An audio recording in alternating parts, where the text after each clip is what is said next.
Hello and welcome to Rule of Three's video review for Tales of Xillia 2, a role-playing game from Namco Bandai.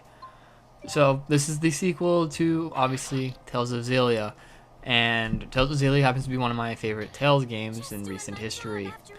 So I was really happy to hear that they were going to bring over this sequel. And while Tales of Xillia 2, is able to recapture a lot of the, fun and uniqueness that was in Tales of Xillia, it falls on the problem with most sequels have, and isn't quite as good as the original. We have no limits. So the story of Tales of Xillia 2 is it takes place a year after the events of the first Tales of Xillia game, and you are playing as Ludwig Kresnik, a chef who just happens to kind of be in the wrong place at the wrong time, and due to some circumstances ends up, having to go on a quest to save the world, and you meet up with, the characters from the first game, and he's going on an adventure and has to do with time and multiple dimensions and weirdness. And overall, the story is pretty good. I do like one of the new characters, Elle. I thought she was a good addition, as well as a couple of the other supporting characters I thought added were good. The original cast is great to see how they've changed, but still have that kind of lovable quality from the first game, so that was good to see that was intact. My biggest issue overall is the protagonist, Ludwig. The problem I have with him is, I'll get into this in the gameplay portion, but he doesn't talk a whole lot. Really, all he'll say is, thanks. Yeah.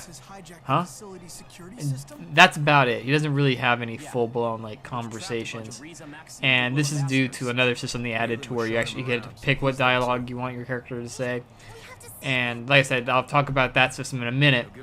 But overall, it takes away from, I think, what one would expect from a Tales game, as well as it just feels really, really weird to have the main character not talk at all in conversations. It's just weird. Guess who just got stronger? Gameplay is pretty much unchanged from Tales of Xillia. It's still a fast-paced action combat system. It still has the link system to where you can link up with another character in your party. You get special abilities from linking with them, as well as they will flank the boss or enemy, and you get special abilities that you can link. And all that is still there from the original. It's still really fun. It's probably still one of my favorite combat systems in Tales games. I love the link system and the chain arts system that you can do in this game.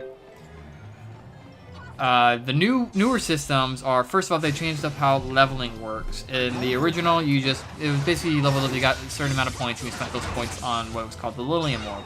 Well, due to the defense of the first game, they can't use Lilium Orbs anymore.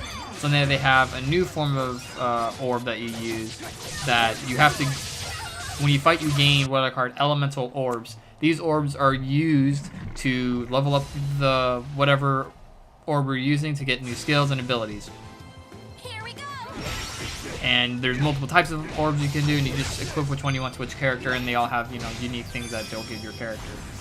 Honestly, I actually like this system a little better than the Lilium Orbs, where the Lilium Orbs was more or less just go here, here, here, here. You just kind of made the web. This one, you kind of have to choose which one you want to level, and it feels like you're leveling multiple things at once, and it's kind of a cool system. It is a bit of a grind for the elemental orbs, but that is alleviated by when you're walking around the open world. You can actually pick up the elemental orbs from the different nodes, since that system is also back to where you can find little shimmering spots around the environment, collect them, and you get items. It's actually a really cool system. I really enjoyed that. The other new system, like I said, I talked about this a little bit in the story, is the fact that since the main character doesn't talk, you are actually given prompts on one of two choices for conversation, usually when it's his turn to talk, if it's a major point. If it's not him just being going, yeah, thanks, yeah, something like that. And the cool thing about this one is it actually twists the story in different ways, and different things may happen if you say different things, and allows for a couple different things to happen. I don't know if the game has multiple endings. I haven't beaten about 30-40 hours in. I'm almost done. But there are some... Lizzie is also playing this, and we've chosen different things, and different things have happened in each of our playthroughs, depending on what we've said. On the whole, it's a cool system, but the drawback is, like I said, the main character doesn't talk. I don't know why they didn't have the voiceover work just done, where you choose it and he says that. That way he at least talks and has a voice instead of just being this weird voiceless protagonist. But anyway, I digress. But it's a cool system. It's nice to see in Tales games, and I want to see that evolve maybe into another one. Maybe just delve a little deeper into that instead of, well, things, you know, may change a little bit. Usually the overall story still seems to be the same from what I've been able to talk to with Lizzie. Let's see. Another new thing in this one is there's two things. There's the job board and a 20 million debt you have to pay off.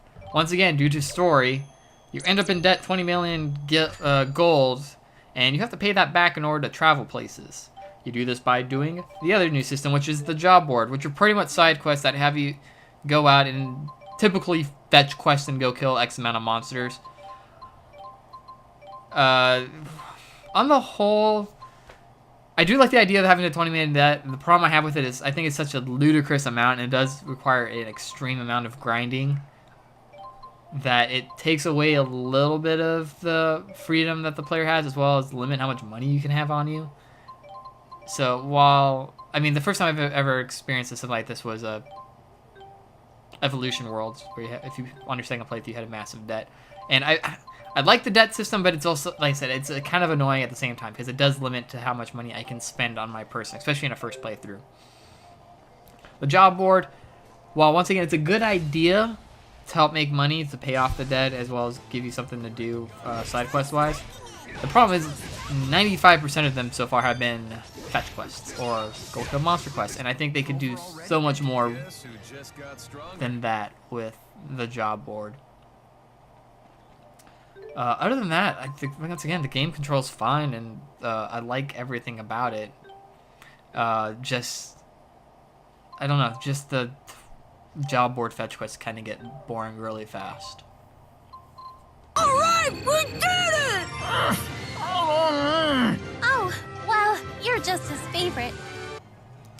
So, Tales of Xillia 2, while I think is a good JRPG and a follow-up to Xillia, and the problem is, if you're not a big Tales fan, you probably won't know what's going on. I would recommend playing Tales of Xillia 1 first to understand a little bit of what's going on, as well as this isn't the best one. It is still really good, but it's not quite as good as Xillia, which is definitely superior. I'm still giving Tales of Xillia 2 a buy rating. It is still fun as heck. It's a great Tales game. If you're into the Tales game, it's definitely worth picking up. Just Namco Bandai, don't ever do a voiceless protagonist again. That is so far the only beef I really had with this game, and kind of drove me nuts for some reason. Anyway, that's it for this week. Make sure to subscribe to our channel. Check out ruler3.com for news updates. If any newsworthy events happen, I post.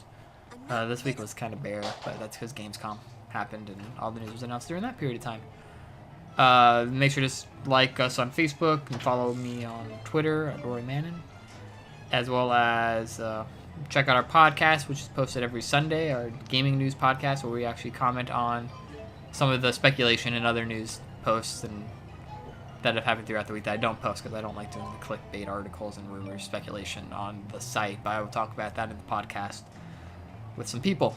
Thanks for listening, everybody, and always remember to trust in the rule of 3.